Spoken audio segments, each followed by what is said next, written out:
तुर्की ने जब भारत के खिलाफ बोलना शुरू किया था, जब पाकिस्तान के साथ मिलकर भारत के खिलाफ मंच तैयार किए जा रहे थे, शायद उस वक्त तुर्की को लगा होगा कि भारत सिर्फ बयान देगा, कोई एक्शन नहीं लेगा। लेकिन अब हालात बदल चुके हैं। भारत ने पहली बार तुर्की के बैकयार्ड में घुसकर फोर्स प्रोजेक्शन शुरू कर दिया है और इस एक कदम ने तुर्की की नींद उड़ा दी है। जी हां, भारत ने साइप्स के तट पर अपने युद्धपोत भेज दिए हैं और यह कदम इतना बड़ा है कि नाटो के सदस्य देश तुर्की को भी अपने कदम पीछे खींचने पड़े हैं। तुर्की को यह भरोसा था कि भारत सिर्फ एशिया पर ध्यान देता है। तुर्की ने यह भी सोचा था कि भारत का इतिहास है, वह किसी दूसरे क्षेत्र में हस्तक्षेप नहीं करता, तो हमें डरने की जरूरत नहीं है। लेकिन यही तुर्की की सबसे बड़ी भूल, भारत अब बदल चुका है। अब भारत सिर्फ अपनी सीमाओं की रक्षा नहीं करता, बल्कि हिंद महासागर से लेकर भूमध्य सागर तक अपनी मौजूदगी दर्ज करा रहा। अब बात करते हैं उस घटना की जिसने तुर्की को हिला दिया। तुर्की ने हाल ही में उत्तरी साइप्रस में 1 लाख से ज्यादा सैनिक तैनात कर दिए। सवाल उठा, आखिर तुर्की को इतनी जल्दी में सेना भेजने की जरूरत क्या पड़ी? दरअसल इसकी सबसे बड़ी वजह है भारत का कदम। भारत ने जब अपने युद्धपोत साइप्रस भेजे और वहां की नौसेना के साथ पासिंग एक्सरसाइज की, तो यह संदेश साफ था कि भारत अब यूरोप और मिडिल ईस्ट के बीच भी अपनी सैन्य ताकत दिखाने में नहीं हिचकेगा।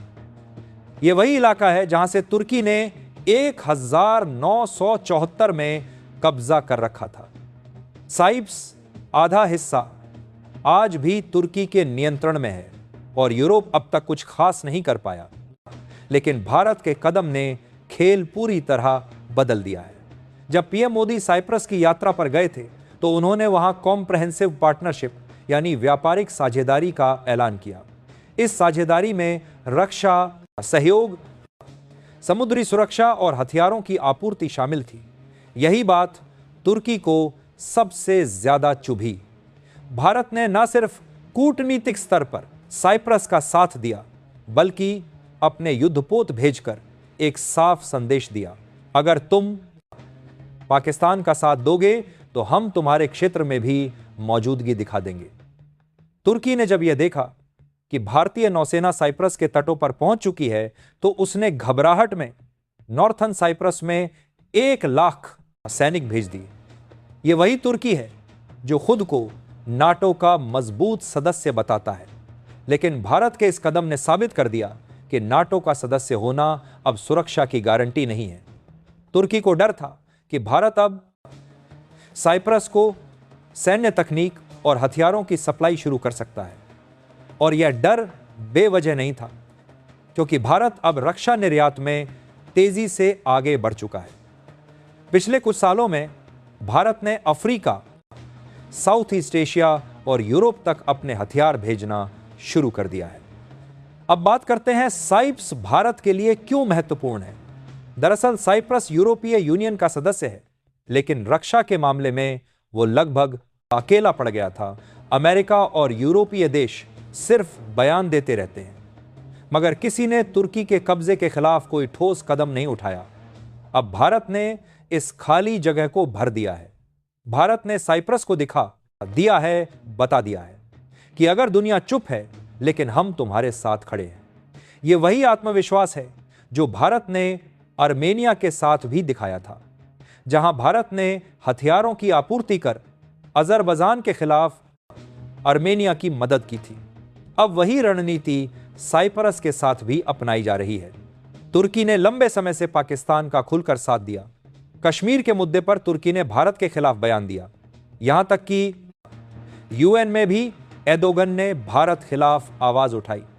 भारत ने इसका चुपचाप जवाब दिया, कूटनीति से, रणनीति से और अब फोर्स प्रोजेक्शन से। भारत ने अब तुर्की को यह बता दिया है कि हम किसी को छेड़ते नहीं, लेकिन अगर हमें कोई छेड़ेगा तो हम उसे छोड़ेंगे नहीं।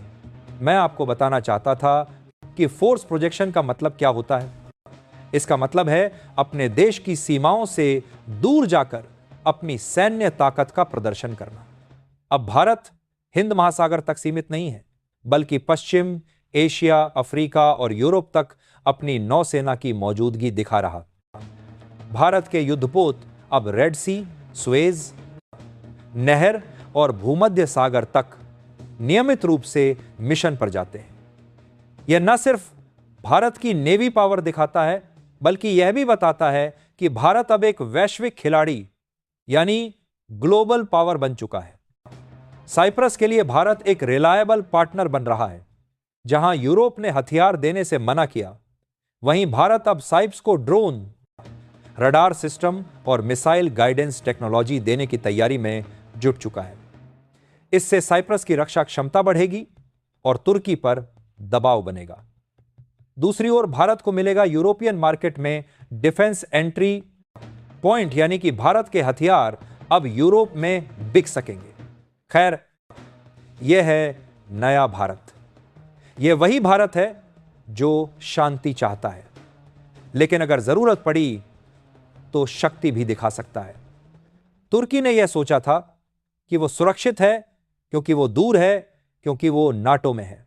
लेकिन भारत ने दिखा दिया, बता दिया कि दूरी मायने नहीं रखती जब बात भारत की सुरक्षा और सम्मान की हो। अब दुनिया जान चुकी है, भारत की फोर्स प्रोजेक्शन सिर्फ एक एक्सरसाइज नहीं, बल्कि एक ग्लोबल मैसेज है।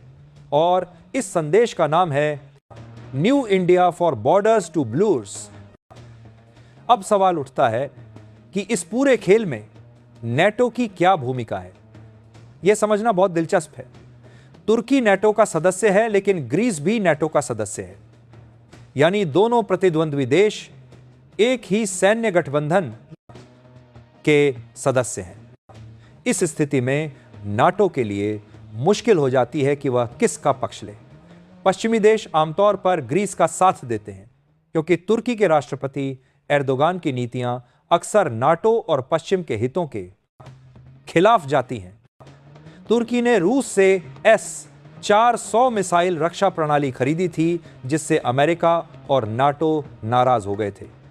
तुर्की की स्वतंत्र विदेश नीति नाटो के भीतर तनाव का कारण बनी हुई है। भारत की ग्रीस और साइप्रस के साथ बढ़ती नजदीकी को नाटो के कुछ सदस्य देश सकारात्मक नजर से देख रहे हैं। अमेरिका और यूरोपीय देश भारत को एक जिम्मेदार शक्ति के रूप में देखते हैं। भारत का क्षेत्र में बढ़ता प्रभाव तुर्की की आक्रामकता को संतुलित कर सकता है। हालांकि नेटो एक संगठन के रूप में सीधे तौर पर इस मामले में शामिल नहीं है, लेकिन इसके सदस्य देशों की अलग अलग रुचियां नाटो की नीतियों को प्रभावित करती हैं। INS त्रिकंद की इस यात्रा से यह साफ हो गया है कि भारतीय नौसेना अब अपने पारंपरिक क्षेत्र हिंद महासागर से बाहर भी अपनी उपस्थिति बढ़ा रही है। भूमध्य सागर, फारस की खाड़ी और दक्षिण चीन सागर में भारतीय युद्धपोतों की नियमित तैनाती भारत की बढ़ती महत्वाकांक्षाओं को दर्शाती है। यह केवल सैन्य उपस्थिति नहीं है, बल्कि राजनयिक संदेश भी है। भारत दुनिया को बता रहा है कि वह एक जिम्मेदार नौसैनिक शक्ति है जो अंतर्राष्ट्रीय जलमार्गों की सुरक्षा और स्थिरता में योगदान कर सकती है। भारतीय नौसेना ने हाल के वर्षों में अपनी क्षमताओं में जबरदस्त वृद्धि की है। स्वदेशी विमानवाहक पोत INS विक्रांत, अत्याधुनिक पनडुब्बियां और आधुनिक युद्धपोत भारतीय नौसेना को दुनिया की शीर्ष नौसेनाओं में ला रहे हैं। INS त्रिकंद की भूमध्य सागर यात्रा केवल एक नौसैनिक अभ्यास नहीं था, बल्कि यह कई भू राजनीतिक संदेशों से भरी हुई थी। पहला संदेश पाकिस्तान के लिए था कि अगर वह तुर्की का साथ लेता है तो भारत भी अपने गठबंधन बना सकता है। दूसरा संदेश तुर्की के लिए था कि भारत उसके पड़ोस में अपनी उपस्थिति बढ़ा सकता है। तीसरा संदेश चीन के लिए भी था, क्योंकि चीन, पाकिस्तान और तुर्की का गठबंधन भारत के खिलाफ काम कर रहा है। आगे दिनेश बोझ, बारात आत दसनाका और लिरका।